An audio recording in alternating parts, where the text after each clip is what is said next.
The boy came running through the dust like a creature chased by ghosts. His small boots struck the hard-packed earth again and again, kicking up clouds that shimmered in the heat, each step desperate, uneven. His breath tore from his chest in ragged bursts as if his lungs were filled with smoke. The land stretched endless around him, flat, dry, and empty save for the old windmill creaking in the distance and the low fence line where a solitary figure worked under the punishing sun. Amos Briggs was fixing a gate when he saw the boy. His hat shaded a face carved by years of weather and silence. He paused, straightened slowly, and wiped the sweat from his brow with the back of his wrist. The boy's small shape drew closer, stumbling now, hands flailing, his face streaked with tears and dirt. When he reached Amos, he didn't stop running, he collided into him, clutching the man's leg like it was the last solid thing left in the world. "Mister," he gasped, his voice cracked and trembling, "if they come, please hide my mom." Amos blinked, unsure if he'd heard right.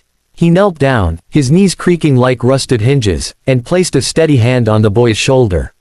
"Slow down now, son," he said, his voice a low, steady drawl, the kind that could quiet a storm. "Who's comin'? What's this all about?" The boy tried to speak, but all that came out were broken sobs. He rubbed his nose with the back of his sleeve and choked out, "The men from town, they said they're comin' back today. They said they're talkin' Mama away. Please, mister, don't let them." Amos frowned, the lines on his weathered face deepening. "Talkin' her away? Why would they do that? They said she owes them money. But she don't." The boy's small hands trembled as he clung to Amos's shirt. "They lied. I know they lied. They said they'd come with guns this time." The rancher's jaw tightened. He'd seen plenty of hard things in his 60 years, droughts that turned cattle to bone, dust storms that swallowed farms whole, and men with suits and papers who ruined lives with nothing more than a signature. But the fear in the boy's voice struck deeper than any of that. It wasn't just fear for himself, it was fear for someone he loved more than anything. "What's your name, son?" Amos asked. "Eli," the boy whispered. "All right, Eli. Take me to your mom." Eli's eyes widened with disbelief. "You'll help us?" Amos gave a small nod, already setting his tools down. "Let's go." They started across the field together, the boy leading, Amos following with long, steady strides. The land rolled gently toward the horizon, where the wind stirred dead grass and the distant line of mountains shimmered in haze. Somewhere far off, a hawk circled lazily above.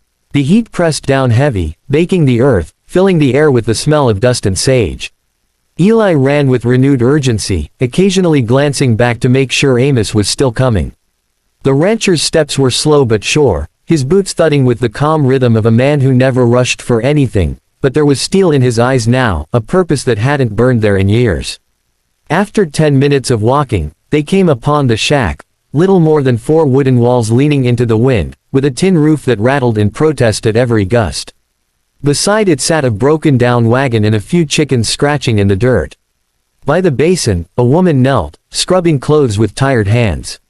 Her back was straight, her movement steady, but the thinness of her frame and the way her shoulders sagged told the truth. She was running on what little she had left. "Ma!" Eli called, running ahead. She turned at once, startled. Her face was pale beneath the sunburn, her eyes wide and sharp like an animal that's been hunted too long. When she saw Amos behind her son, her brow furrowed in confusion. "Eli, what?" The boy ran into her arms, clinging to her waist.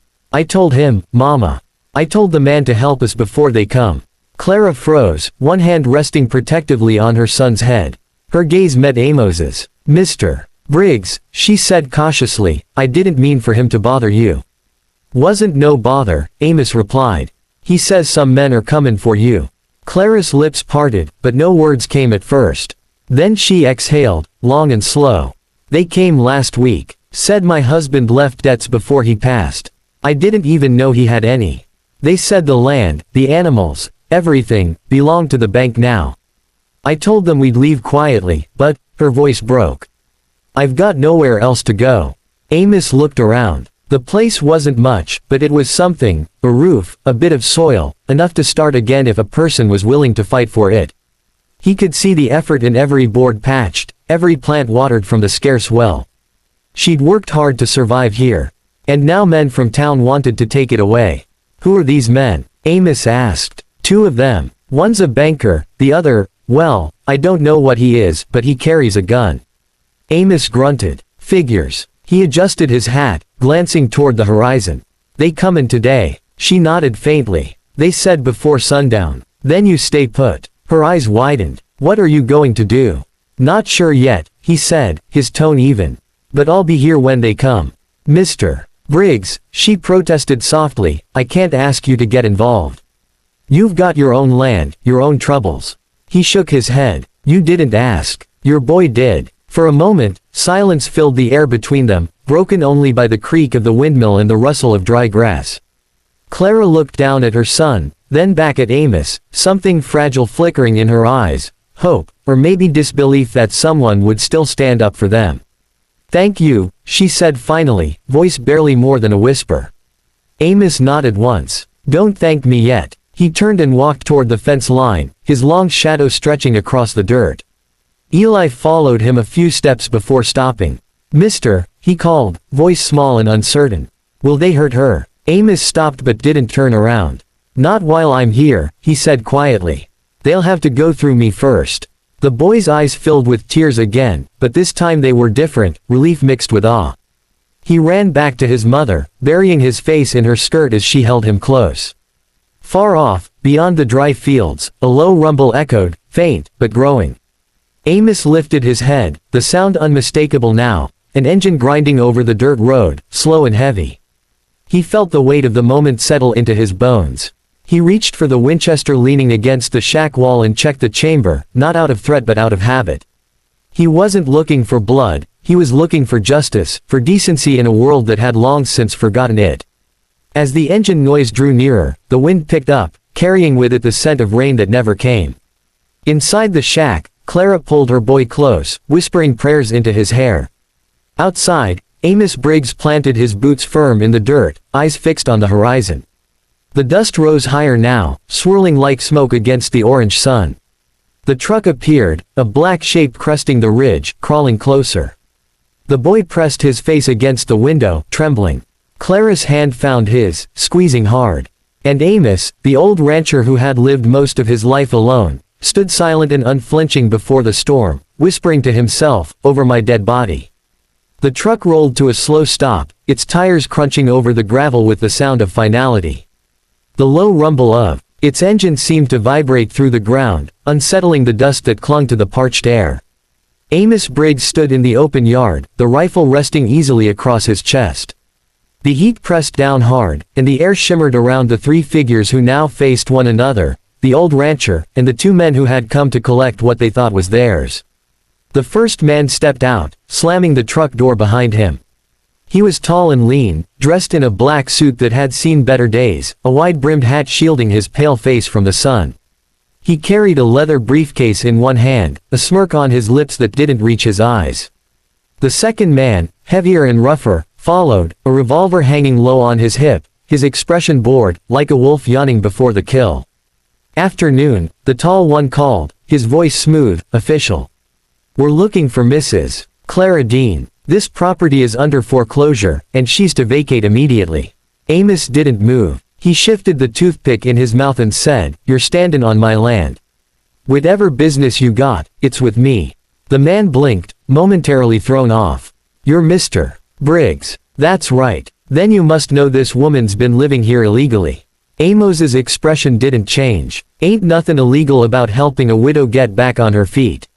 She's my guest. The man's smirk sharpened. Your guest, huh? That's one way to put it. But the papers say otherwise. He flipped open his briefcase, pulling out a stack of creased documents. See, her husband owed the bank over $800. Interest added up. Now, unless you're here to pay that, we'll be talkin', her and what's hers back into town. Amos spat into the dirt, slow and deliberate. You'll do no such thing. The second man laughed under his breath, brushing dust off his coat. You don't wanna get mixed up in this, old man.